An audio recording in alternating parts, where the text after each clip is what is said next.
Saya akan ngaji tentang betapa mudahnya berbuat baik dan betapa mudahnya bersosialisasi yang jadi kebutuhan sosial masyarakat. Kemudian di saat yang sama sebagai kebaikan menurut Islam. Ini saya baca kitab yang sangat otoritatif, yaitu kitab Sahih Muslim, di mana kita tahu dalam Islam pegangan ahli sunnah wal jamaah juga pegangan ulama seluruh dunia adalah Al-Kutubus Sittah, kitab 6 diantaranya yang hadis Bukhari Muslim. Di sini ketika Nabi ditanya tentang beberapa kebaikan, yaitu dari pertanyaan ayul a'mali afdol, amal apa yang terbaik, diantaranya Nabi menyebut sekian: iman billah, iman kepada Allah Ta'ala.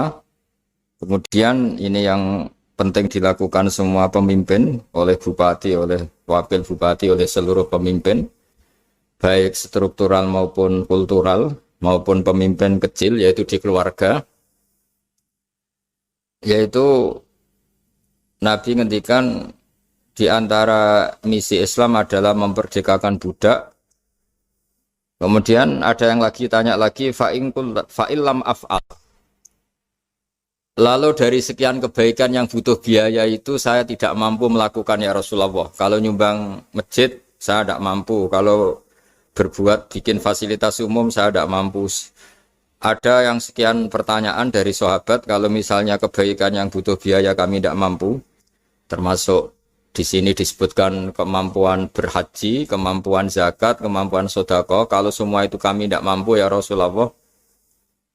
Kata Nabi, tu'inu soni'an aw tasna'u li akhrat. Ini di Sahih Muslim di bab iman dengan judul Babu Bayani Kaunil Iman Billah Afdalal A'mal. Kalau saya tidak mampu semua melakukan itu ya Rasulullah, yaitu melakukan kebaikan yang butuh biaya. Kayak bangun masjid, bangun jalan, bangun fasilitas-fasilitas publik. Tu'inu soni'an aw tasna'u li akhrat. Tu'inu nulungi sira soni'an ing wong sing ahli sun'ah, ahli kreatif atau ahli, kalau orang sekarang itu bilang dia pekerja. Dia pekerja rumahan atau production house atau apa saja. Aw tasna'u li akhrat. Atau kamu membantu orang yang tidak punya pekerjaan. Terus sahabat masih tanya, aro'aita indo'iftu an ba'dil amal. Kalau semua kebaikan aktif saya tidak mampu melakukan ya Rasulullah, kebaikan menolong orang lain, kebaikan yang bersifat aktif. Jawabnya Nabi, dan ini pegangan saya, pegangan kita semua, panduan dari Rasulullah SAW, Nabi ngendikan, takufu syarroka anin nas fa innaha shadaqatun minka ala nafsik. Ya, saya ulang lagi, takufu syarroka anin nas fa innaha shadaqatun minka ala nafsik. Kamu dalam berislam cukup menjaga supaya kejelekan kamu tidak punya imbas pada orang lain. Ya, ini penting dalam Islam. Jadi kalau tidak bisa berbuat baik, potensi keburukan kita jangan sampai menimpa orang lain. Keburukan itu bisa kejahatan kriminal, bisa kejahatan pidana atau merugikan orang lain, atau kejahatan yang tidak sampai kriminal tapi mengganggu orang lain. Misalnya contoh gampang ini, saya sumpek-sumpeknya sendiri ingin jalan-jalan, main di teman yang di jam kerja. Ini kan sumpek-sumpeknya saya sendiri ingin hiburan, terus wisata atau dolan ke teman yang sebetulnya saat itu dia mungkin ngaji atau kerja atau harus memenuhi kewajiban cari nafkah. Gara-gara nemuin saya, akhirnya dia dikomplain sama majikannya, atau gara-gara nemuin saya, dia akhirnya tidak ngaji sama santrinya, atau gara-gara nemuin saya, dia terganggu aktivitasnya. Itu juga tidak boleh, karena berarti keburukan kita punya akibat pada orang lain. Jadi kaidah dalam Islam itu kalau tidak berbuat baik, potensi keburukan kita ini jangan sampai menimpa orang lain. Sehingga di sini Islam menyarankan uzlah. Uzlah itu nyepi. Jadi misalnya kita baru penat, baru bawaannya itu emosi, baru gak suka kumpul orang, itu ya sebaiknya jangan jalan-jalan, karena di antara kebaikan Islam itu tabassum, senyum, atau talqatu wajhin, ceria. Tapi karena kita mungkin jatuh kredit, jatuh hutang, atau punya masalah keluarga, sehingga bawaan kita itu emosi. Nah, dalam seperti ini sebaiknya uzlah, menutup diri. Sehingga kata Rasulullah SAW dalam zaman akhir, di antara kebaikan itu kamu meninggalkan manusia, aktivitasnya, kemudian watadaun nas min syarrik, kamu meninggalkan manusia supaya nggak kena keburukan kamu. Jadi ada momen, ada saat di mana kita mungkin kalau ketemu orang itu bawaannya ingin sengak, ingin ngomong yang nggak enak, atau kita baru penat, itu sebaiknya uzlah saja, mengurung diri di kamar atau isolasi sendiri, karena bawaannya baru emosi.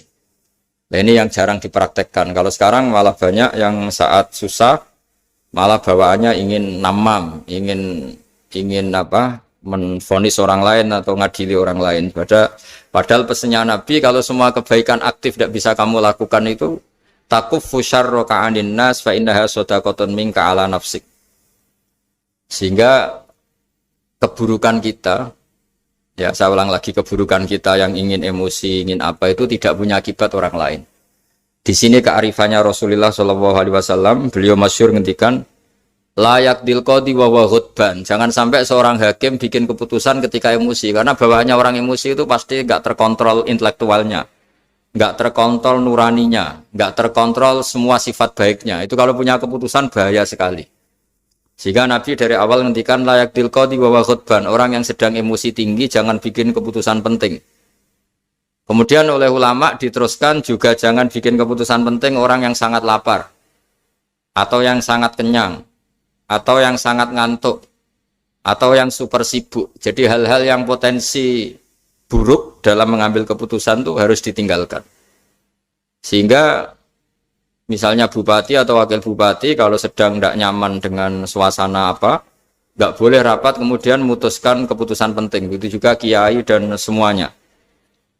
Nah, ini yang supaya otoritatif. Kenapa saya bawa kitab itu logikanya jelas ya.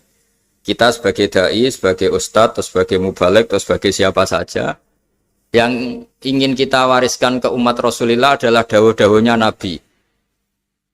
Dan kalau kita ngaji tidak pakai kitab, itu sebenarnya umat kita jejali dengan pikiran kita, dengan ide kita. Jangan-jangan ide kita, pikiran kita ini tidak mewarisi pikiran Islam, tapi pikiran kita atau emosi kita. Tapi kalau kita baca kitab, artinya umat ini berhak mendapat apa yang diteladankan dan disabdakan oleh Rasulullah SAW. Tapi kalau kita, itu pasti inginnya itu kita. Misalnya kita Bupati Banyuwangi, mungkin kita akan cerita Banyuwangi dengan asik. Tapi bagi daerah lain, apa urgensinya bagi saya? Begitu juga kalau kita kiai, mungkin kita akan cerita fadhilnya kiai. Tapi bagi orang lain yang keutamaannya jadi pekerja, jadi satpam, jadi guru, jadi pegawai negeri yang adil. Sehingga subjektivitas kita ini akan tinggi. Tapi kalau kita sebagai kiai baca hadis, maka umat ini mendapatkan panduan dari Rasulullah SAW. Nah, dari sekian panduan itu, kata Nabi, jika Anda tidak bisa berbuat kebaikan aktif, maka kebaikan yang harus Anda lakukan adalah potensi kejelekan kamu jangan menimpa orang lain. Makanya saya berkali-kali bilang, saya ini termasuk kiai yang jarang main ke alumni. Karena tadi, kadang-kadang alumni itu sudah mau kerja di tempat kerjanya, atau mau janjian ngantar anaknya sekolah. Gara-gara ada saya, mungkin semua itu dibatalkan.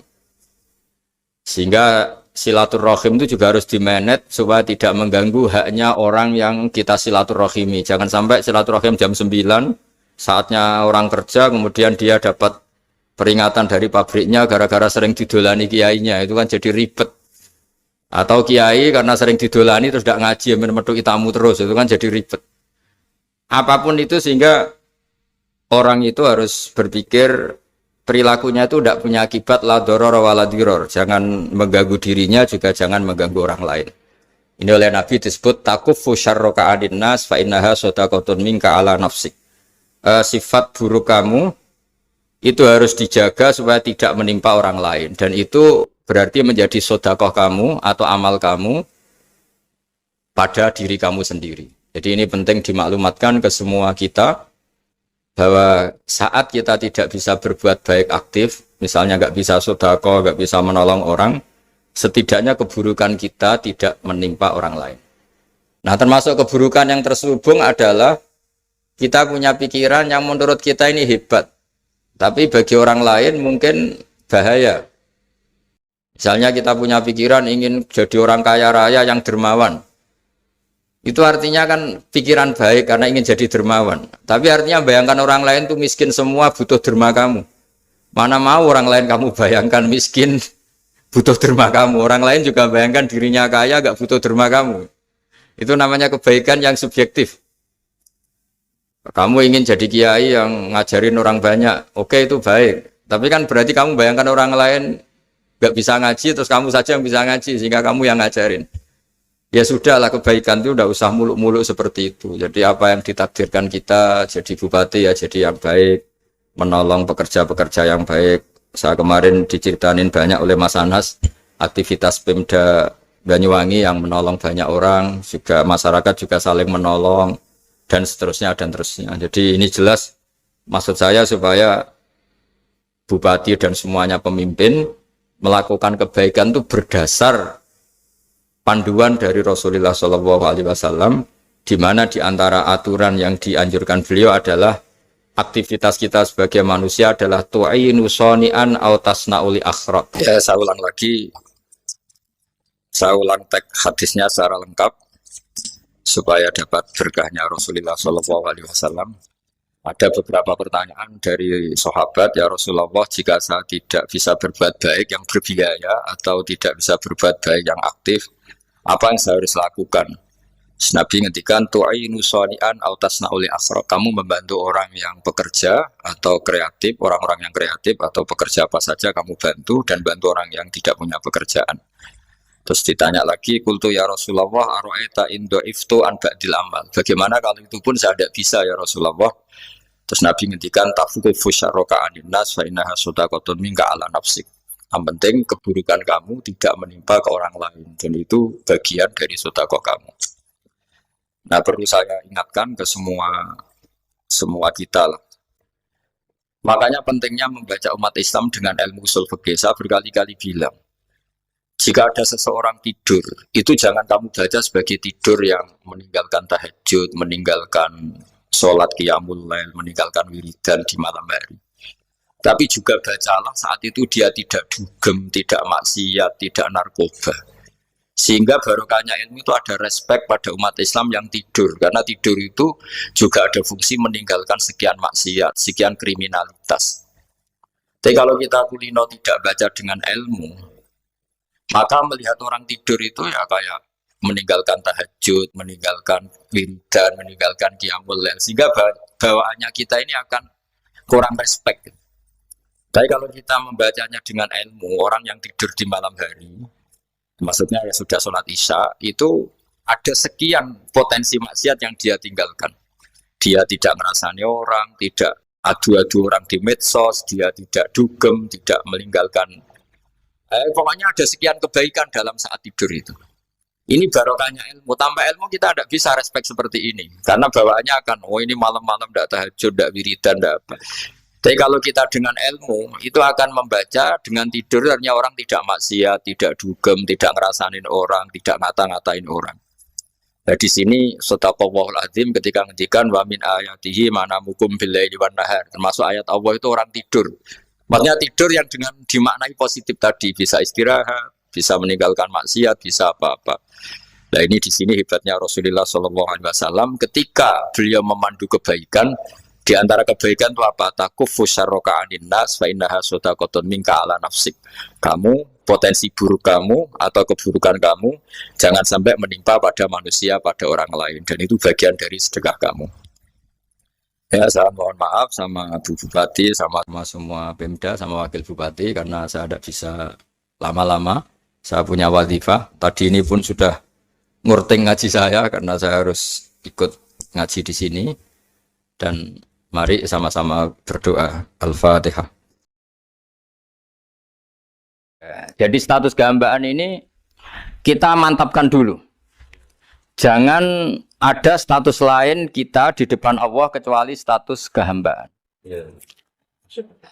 Saya punya analogi dan itu saya ulang-ulang karena di antara ciri Quran itu mengulang-ulang sesuatu yang harus jadi pegangan. Saya ulang lagi, di antara ciri Quran itu mengulang-ulang sesuatu yang jadi pegangan. Jika kita belajar ilmu fisika atau ilmu apa saja, maka kita akan bicara materi sesuai statusnya. Jadi kita harus latihan untuk iman kepada Allah. Saya tanpa mengurangi rasa hormat, saya memberi contoh begini ya. Ini jam, materinya dari besi. Ini kertas, materinya ya kertas. Tentu secara fisik, orang akan bilang jam ini lebih kuat timbang kertas. Dan itu pasti dibenarkan dari segi materi. Tapi kalau Anda beragama dan Anda tahu bahwa pengendali alam raya ini Allah Ta'ala, maka kamu akan bilang, terserah Gus Baha. Gitu. Bisa saja jam ini saya punya niat saya hancurkan, kertas yang lemah ini saya simpan. Sehingga jam tangan ini 5 menit lagi saya hancurkan sehingga benar-benar rusak. Sementara kertas ini saya simpan sampai bertahun-tahun awet. Nah, kira-kira seperti itulah ilmu manusia. Sesuatu yang kita sangka kuat, ternyata Allah punya rencana menghancurkan itu. Dan yang kita sangka lemah, ternyata Allah punya rencana untuk mengabadikan itu. Nah, di sini pentingnya iman, lahu maqalidus samawati wal ardh. Hanya Allah yang mengendalikan semua. Jadi jangan mentang-mentang kita punya ilmu bahwa materi besi itu lebih kuat timbang kertas, terus kita pastikan bahwa besi lebih awet ketimbang kertas. Kita sisakan satu keyakinan, terserah Allah, terserah pengendalinya.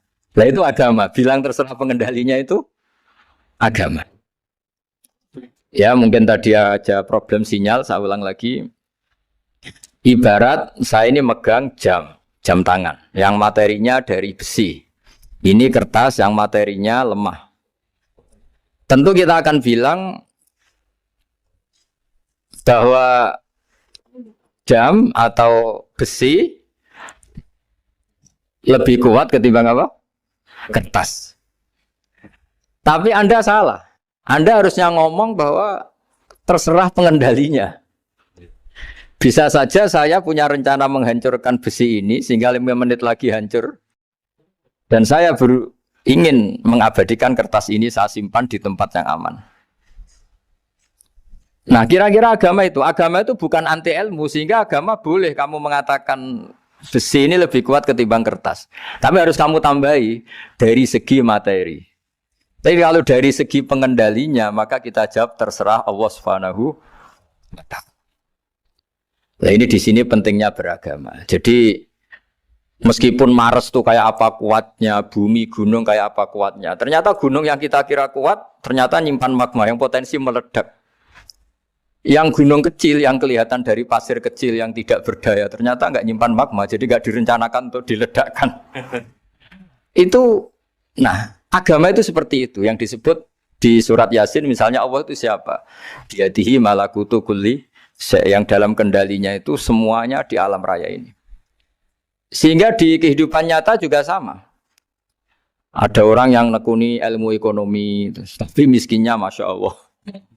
Ada yang gobloknya Masya Allah tapi kaya.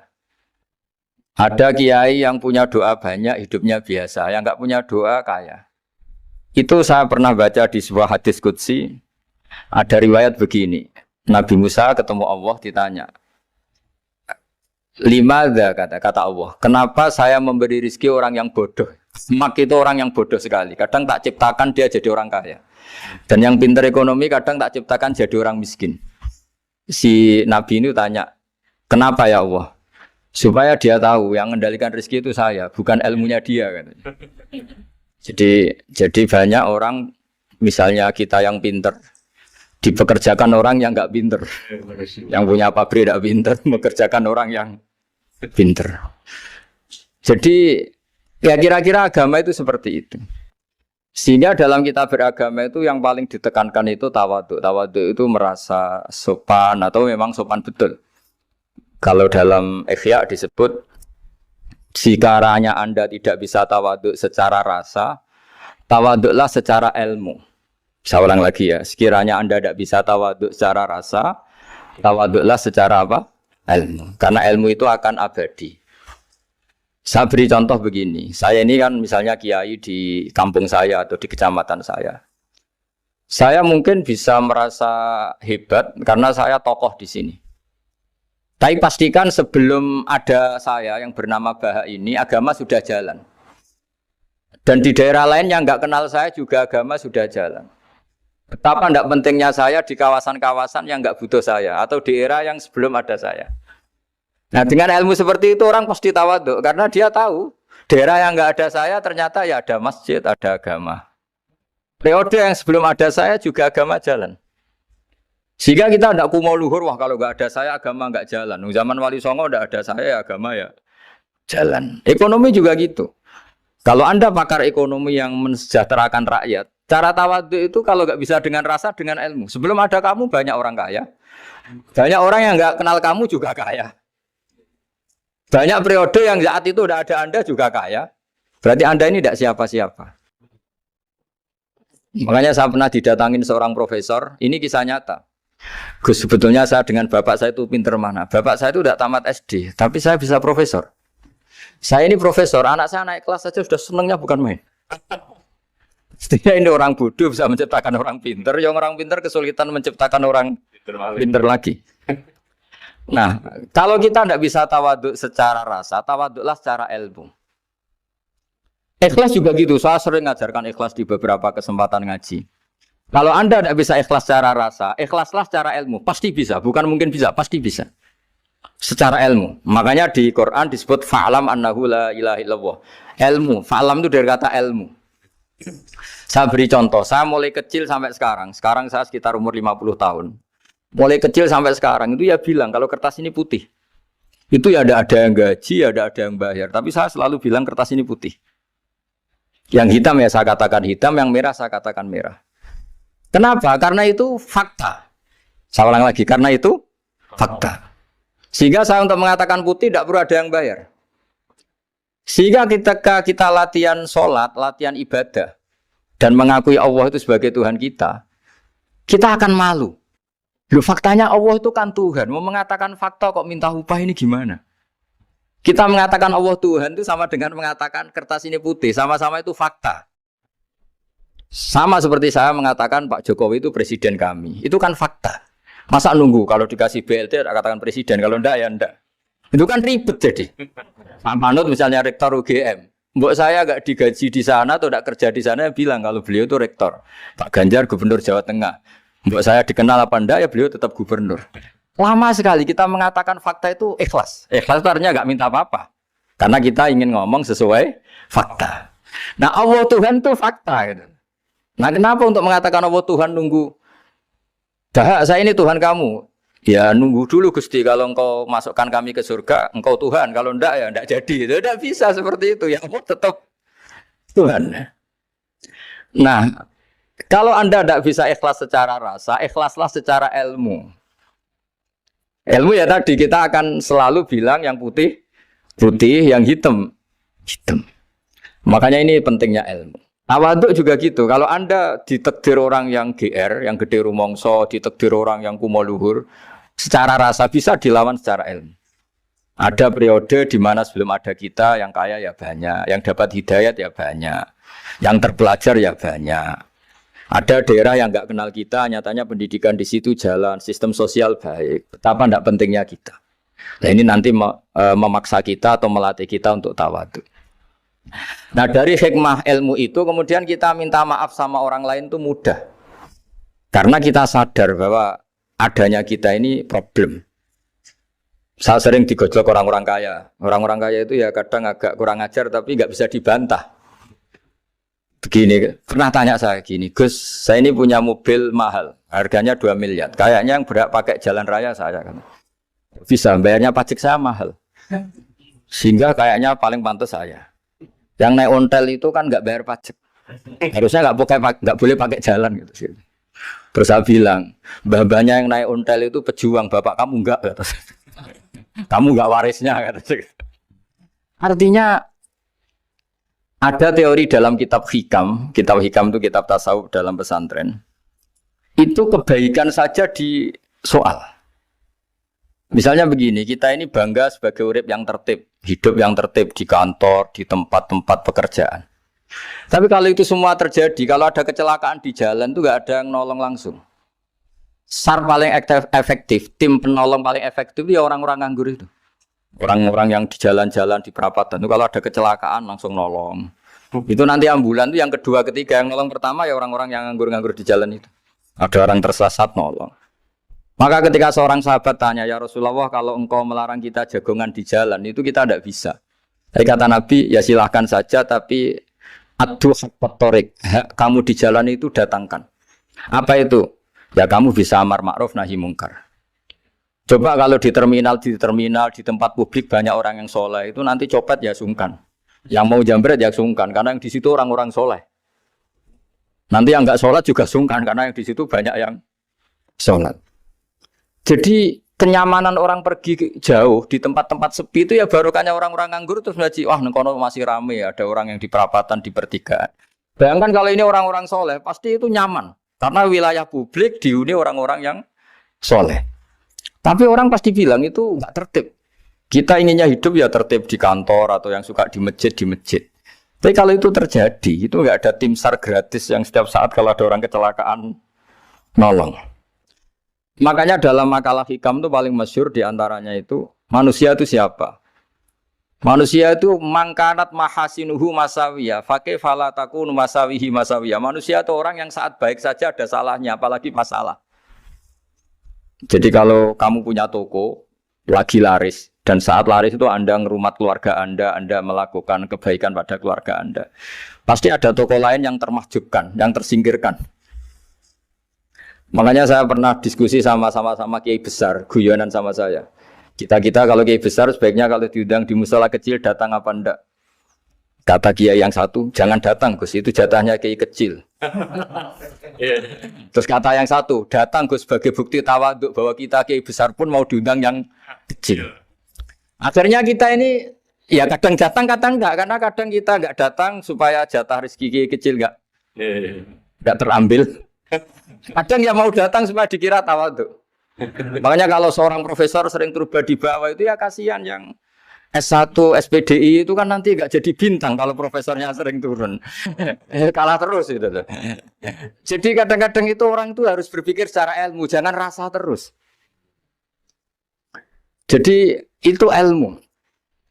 Jadi semua yang kebaikan yang kita lakukan itu secara ilmiah bisa diperdebatkan. Ada orang senang ngomong serius supaya bangsa ini maju. Tapi bapak saya itu pesan saya, kamu kalau ngiyai itu jangan sering ngomong serius kan. Masyarakat sudah capek mikir utang, mikir keluarga. Begitu sowan kiai dijak ngomong serius lagi nanti capek kan. Sehingga kiai dulu itu kalau ketemu orang ya guyon terus.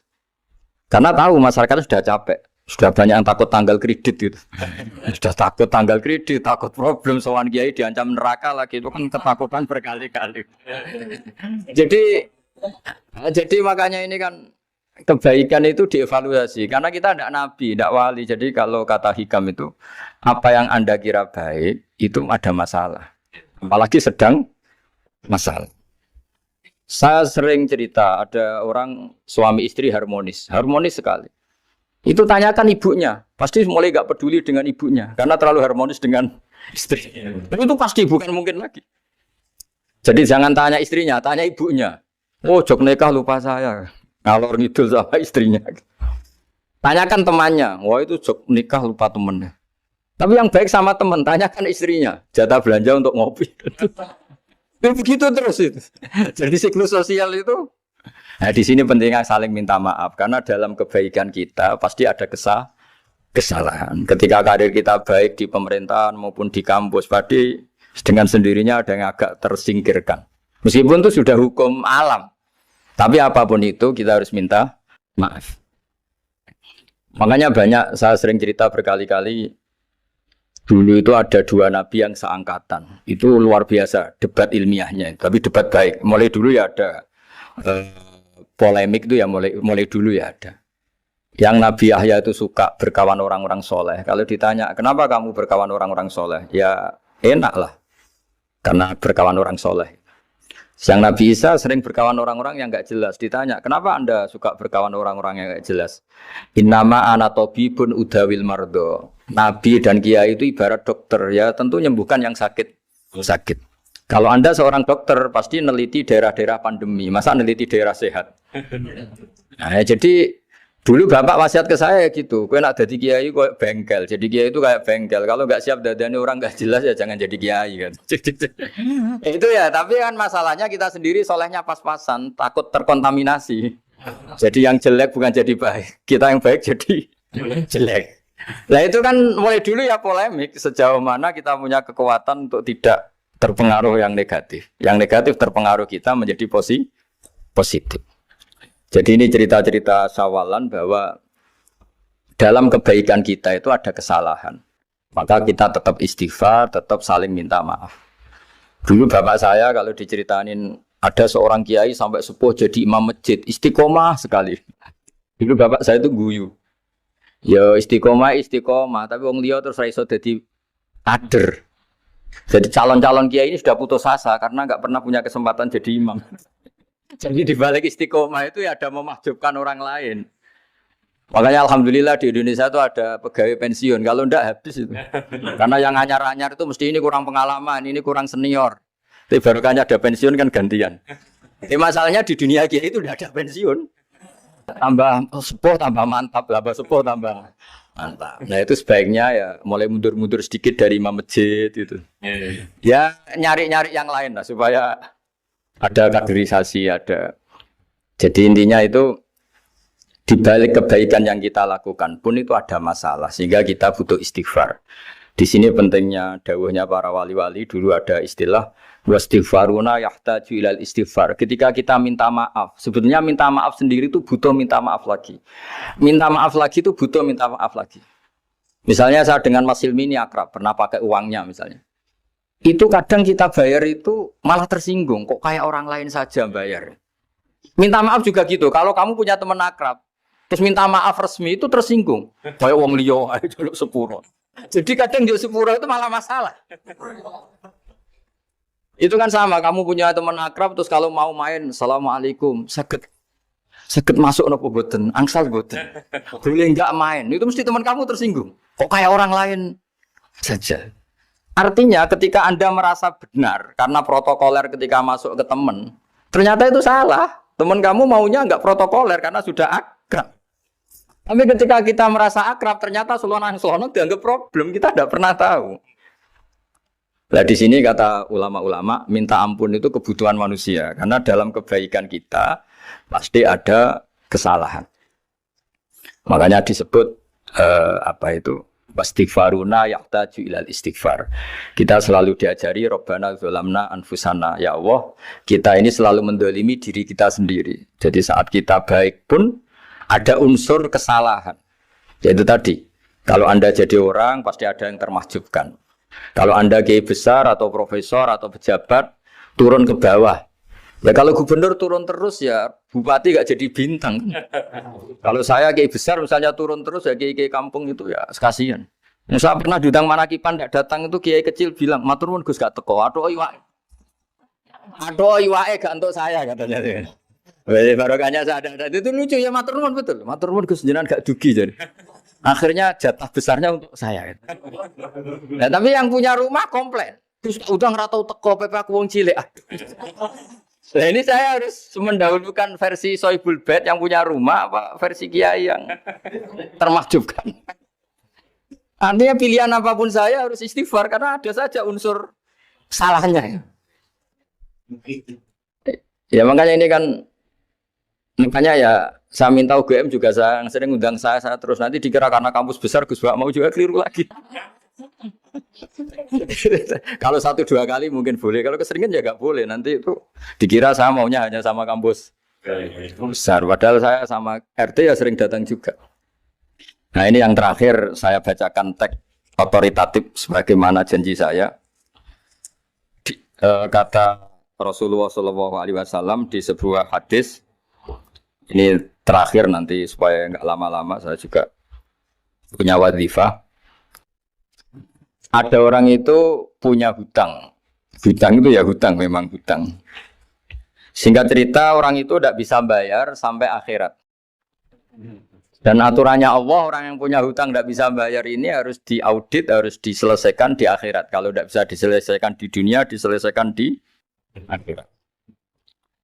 Walhasil akhirnya di akhirat itu ditagih dan tidak mampu bayar. Karena di akhirat sudah tidak ada kredit, tidak ada ATM, tidak ada apa saja.